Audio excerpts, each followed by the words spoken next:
Well, back with you, Jeffrey Cranford with Links Players International, along with Tracy Hanson, our new Director of Women's Ministry.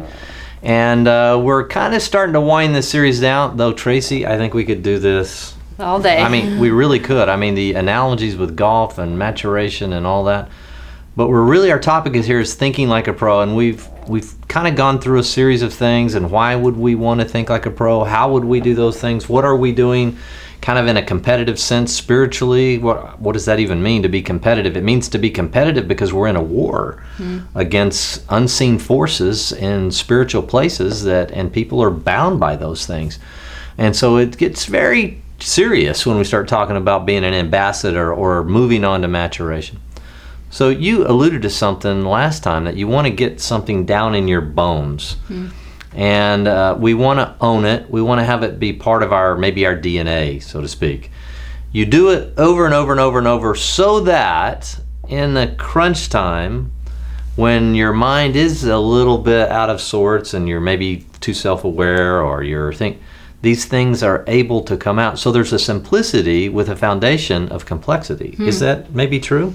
Yeah, I think that's why we practice so much. We, as a pro, we're looking at more detailed oriented in our golf swings. What's our swing path? Where's our club angle? Where's our position at impact? All these really little minute details that I would never encourage a high handicapper to think about. And we do that on the range and the practice tee, so that when we get on the golf course, we can get out of our own way and let what we have trained our body to do without thinking about it. Absolutely. And to enjoy it and to have fun in the play part of golf. Sure.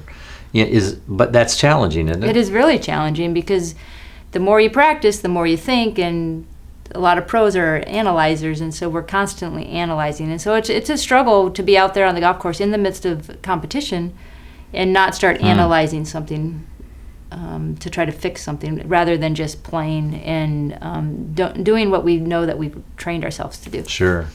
I think this is Jesus' admonition, where he's wanting them to press on to maturity. He spent 3.5 years with these disciples, this kind of motley crew of followers. And at a certain place, he said, the Spirit is going to send you. I'm going to send the Holy Spirit, and then you're going to go before kings and governors and all these elite people to give testimony. And don't prepare beforehand exactly what you're going to say. In that moment, I'll give you the words to say. Now, some people read that and say, see, I don't need to prepare. I don't think that's true. It's preparation in advance, but not necessarily a planned script, because as we all know, scripts change, wind directions change, tournament conditions change. You practice and you have this whole game plan, and it's based upon 72 degrees, and then the temperature falls to 43 and you've got drizzle. Well, that's a whole different world and something we feel.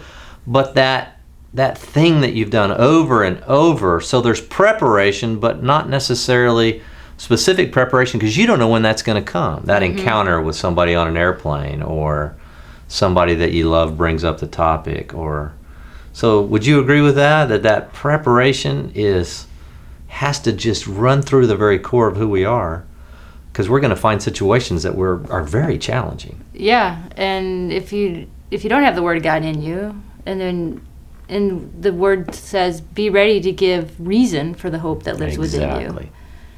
But in order to be ready, you have to have something of substance under there. Absolutely. And then it's a synergistic, big, like a snowball effect, because as you apply what God has given you, I love this whole concept of manna. You don't take enough manna, that you don't go and hoard it, because it'll spoil. That was the whole picture. And then Jesus comes and says, I am the bread that's come down from heaven. I am that manna.